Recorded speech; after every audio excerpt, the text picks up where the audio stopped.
Jody, Les Innocents, c'est la première chanson qui les a fait connaître, voilà.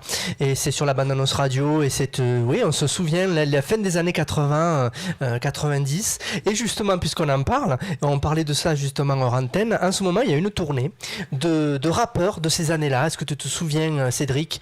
Ménélique, Passy, Les Nègres Marrons, Minister Hammer, et tu te rappelles? Bah, je m'en souviens, oui. Oui, je m'en souviens. Du bon rap qu'on a fait autrefois.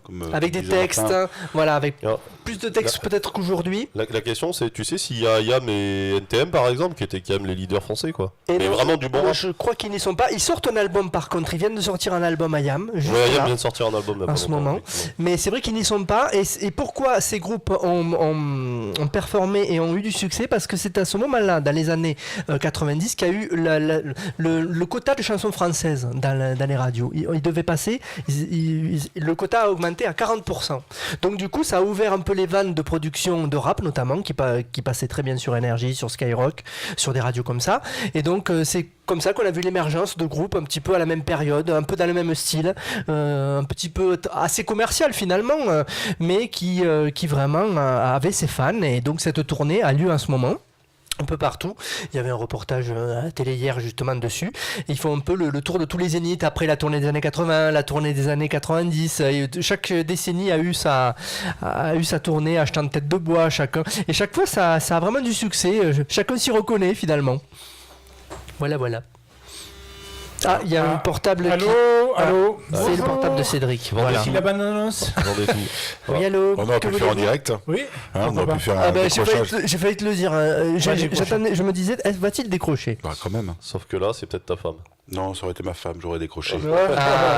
J'ai ma petite qui est malade et j'attends un coup de fil de ma femme. Et... Ah, le message est passé si elle écoute. Je ne sais pas, mais elle n'a peut-être pas le temps d'écouter si elle est entre de rendez-vous. D'accord. Gérard, tu nous as promis des blagues. Est-ce que tu as eu le temps de les sélectionner? Oui. Ah, bah écoute, quand tu veux. Elle est courte, mais elle est bonne. Ah ben écoute. Pour une fois. C'est un type un dimanche matin, il vient voir sa femme au lit, il lui dit: tiens ma chérie, aujourd'hui c'est dimanche, je t'ai amené le café au lit, t'as plus qu'à le moudre. Oh ouais. C'est galant, hein. Ouais. C'est vrai, c'est très mec, j'allais te dire. Ça vraiment c'est macho quoi. Ça aurait été bien pour la journée de la femme, ça. On va se faire inonder de. Pas qu'il aurait apprécié, hein. Je sais pas si. Mais bon.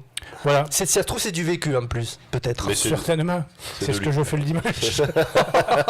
Je parlais pas de toi forcément, mais. Non, mais moi je suis pas coureur non plus. Bon, est-ce que vous voulez. On parle de café, vous voulez un petit biscuit? Pardon. Pas de ça chez nous. Un petit biscuit, c'est le nom, pas de méprise, c'est le nom d'un jeune qui le presse de l'électro. Les médias l'ont appelé comme ça. Et son titre s'appelle Sunset Lover. Il a 17 ans. Lui, il est né à la fin du siècle dernier, juste à la fin, en novembre 99. Ça calme. C'est quand même, il a à peine 17 ans, pas encore 18. Et il est doué, il joue du violoncelle, de la guitare et du piano. Il a commencé par publier ses morceaux sur SoundCloud, puis s'est vite fait repérer par la chaîne de distribution de musique Electroposé.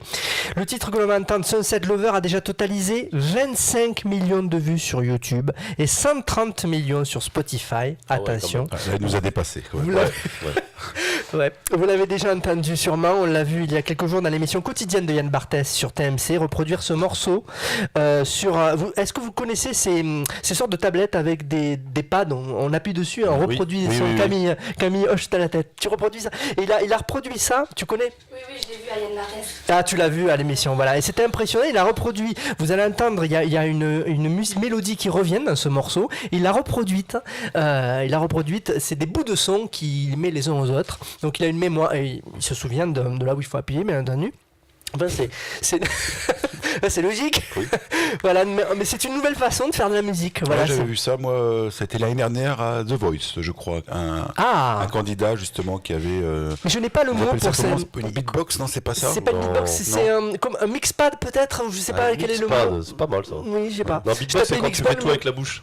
D'accord. Oui, beatbox, c'est quand tu fais tout avec la bouche. C'est le cas de le dire. Beat, B-E-A-T, quand s'entend. The beatbox. Ouais, il faut tout expliquer ici, parce que sinon... Non, mais voilà. Quelques personnes ont l'esprit mal tourné. Ouais, c'est vrai. Surtout qu'après, je vais vous parler de l'oignon des Cévennes. On te l'a ôté de la bouche, on va écouter Petit Biscuit en attendant, l'oignon. D'accord? C'est ça. Allez, on y va.